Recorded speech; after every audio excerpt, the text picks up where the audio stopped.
Does your dog jump all over your company and the holiday seasons are just around the corner? In today's video, we'll talk about the do's and don'ts to do with your dog.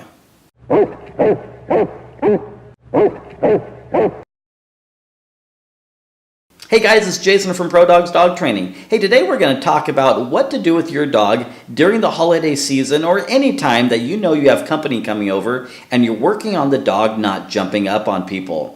This is a pretty common problem that a lot of dog owners have with their dogs, that their dog just jumps on everybody that walks in the door, even their own immediate family. If this is nothing that you've been working on, it is probably something that I would really encourage you to work on with a professional trainer that can teach you how to do it correctly. One of the things that I hear a lot of times with people when they have this problem is company will come over, the dog will jump on people and they'll tell them no, and they'll yell at them, or they'll do something aversive. And the problem is, unless you teach your dog another way to communicate, your dog thinks that's the way you want them to communicate. Here's a really good example. When we have a puppy, puppies are really cute, and we walk in the door and the puppy runs and jumps on us at 8 weeks old or 16 weeks old. The dog is not that big and it's not very aversive to us. It doesn't hurt, it doesn't cause any problems. Maybe it gets us a little dirty, but it's not that big a deal. And what do most owners do? They reach down, they pet the dog, they coddle the dog, they show the dog some type of affection. So now the dog has learned, hey, in order to get your attention, you want me to jump on you. So time goes by and the dog gets bigger, and now at 8 months of age, you're calling me up and saying, Jason, why is my dog jumping on everybody? It's really annoying, help me fix it. So in order to fix this problem, we just work on teaching the dog a better way to communicate with us and redirecting the dog. I'm not going to really focus on how to teach your dog not to jump on people, but we're going to talk about what to do with your dog during the holiday season if this is a problem that you're currently working on.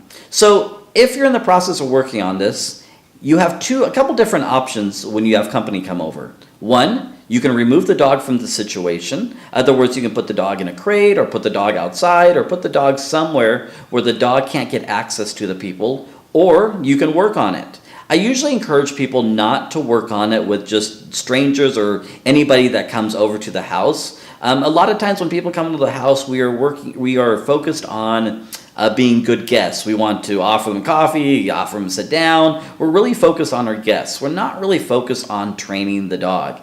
But if you have, let's say, a brother or sister or one person's coming over and you know they're a dog person, you know they're going to listen to you on what to do and what not to do, sure, you can work on it. But during the holiday seasons, I find that a lot of times people are more focused on their guests, seeing their company, than really focused on the dog. So in these cases, it's much easier to remove the dog from the situation instead of allowing the dog to fail. Dog training is based on repetition, so we want to do the same thing over and over consistently. So if you have company coming over and you can't be consistent with your dog, then your dog is actually, in my opinion, in their training, going to go backwards or eroding the muscle memory that we've already taught the dog. So by removing the dog from the situation, we essentially help the dog not have failing situations. Much like if you were working on the recall with your dog, and inside your house or in your backyard, the dog only really comes 40% of the time.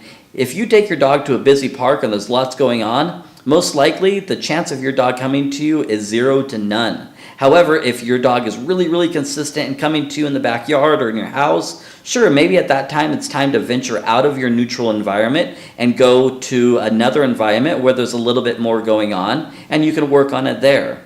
So the jumping up is kind of the same issue. So we remove the dog from the situation so the dog does not fail, and we're not putting the dog in a situation where he's going to go backwards in the training. A lot of times when I tell people this, they think, well, wait a minute. When I put the dog in the crate or when I put the dog outside, the dog feels like it's being punished. Not necessarily. It's all how you do it. If I have company come over and I go and I feed my dog in his crate, my dog is excited to go in his crate and doesn't mind it one bit.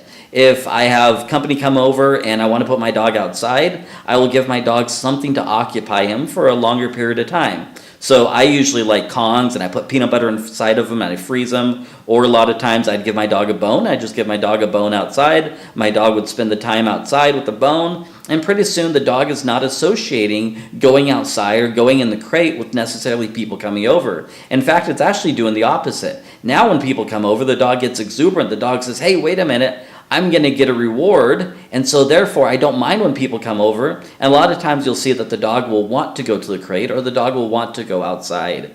So anyways, hey, I really hope this video helped you guys. If you have any questions or comments, I'd love to hear from you. If you're watching this on YouTube, I'd love for you to subscribe to my channel, hit the notification bell. That way, anytime I upload videos, you'll get a notification right away. If you're watching this on Facebook, I'd love for you to hit that like button.